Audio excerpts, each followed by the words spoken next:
We all want our kids to be kind, right? But how do we actually teach that? Well, today, we're going to explore how something as simple as reading a book together can unlock one of the most important lessons in life. So let's start right here. This is a quote from Augie. He's the 10-year-old hero of the amazing novel Wonder. Now, Augie was born with a severe facial deformity, and that's how he introduces himself to the world. Wow. I mean, that line it instantly puts you right in his shoes, forcing you to think about the kinds of challenges he must face every single day. And Augie's story really makes us ask this fundamental question. Kindness isn't something you can just teach from a textbook, so how do we actually help it grow in our kids? It turns out one of the most powerful tools we have is simply sharing a story. A lot of us feel this pressure, the pressure to make sure our kids are learning when we read to them.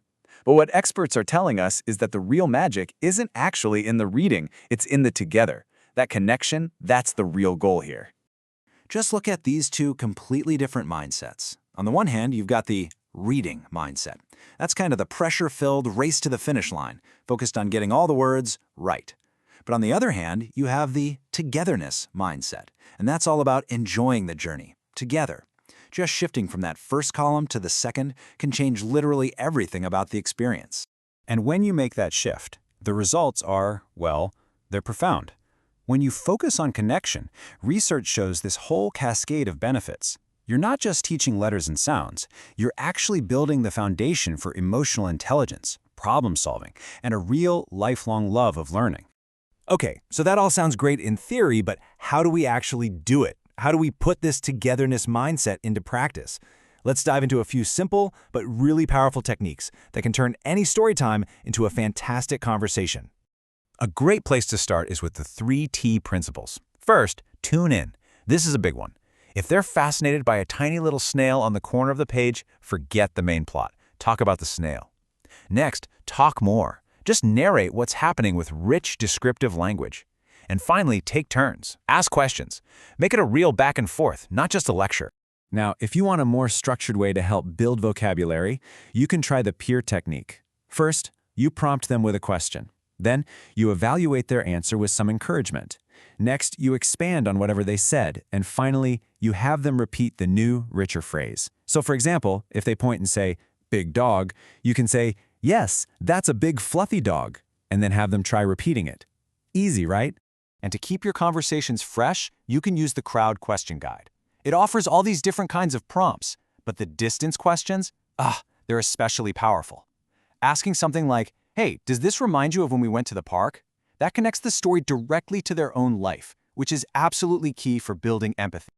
Of course, let's get real for a second. Reality isn't always perfect. A lot of parents face the exact same frustrations, and they're usually based on these common myths about what reading time should look like. So let's break a few of them down. First up, the book destroyer. You buy a beautiful new book, and within minutes, it's being tasted, torn, or maybe even thrown across the room. Sound familiar? The secret here is to reframe your thinking. They're not destroying a book, they are exploring an object. For little kids, this kind of sensory exploration is a totally vital part of learning. So the trick is to just give them books that are built for the job. You know, those sturdy board books and cloth books? They are your best friends. Okay, myth number 2, the wiggle worm. You get 2 pages into the story, and they're already up and running to the next thing. And it is so easy to start worrying about their attention span. But here's the truth, and I really want you to hear this. This is 100% normal. A preschooler's brain is literally wired for short bursts of attention. Your goal isn't to finish the story, it's to make the moments you do share positive. Seriously, 1 page read with a laugh is a much, much bigger win than a whole book read with frustration. And finally, there's the performance anxiety. A lot of us feel like we need to be some professional voice actor, creating a different, silly voice for every single character. And for most of us, that just feels, it feels awkward. So let's be really clear about this. Your child doesn't need a performance. They just need your presence. Just being there, sharing your attention, and responding to them, that is more than enough. The magic is in the connection, not in your acting skills. So let's bring all of this back to where we started.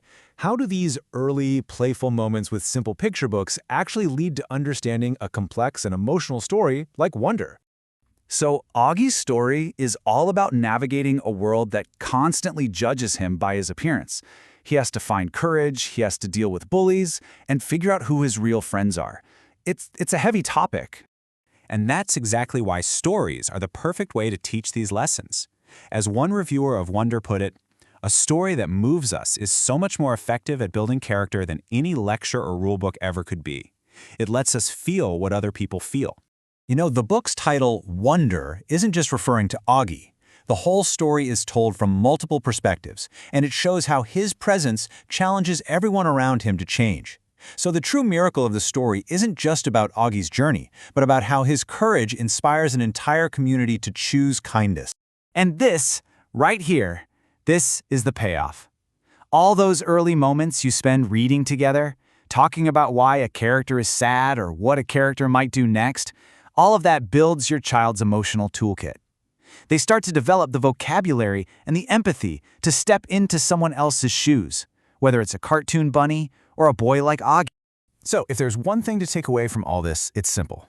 Stop worrying about the perfect book or the perfect way to read. The real gift is just your time and your shared experience. That connection. That is the foundation for everything else. So I'll leave you with this thought.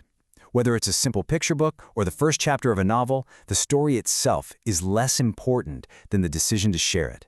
The simple act of beginning, that's where the magic happens.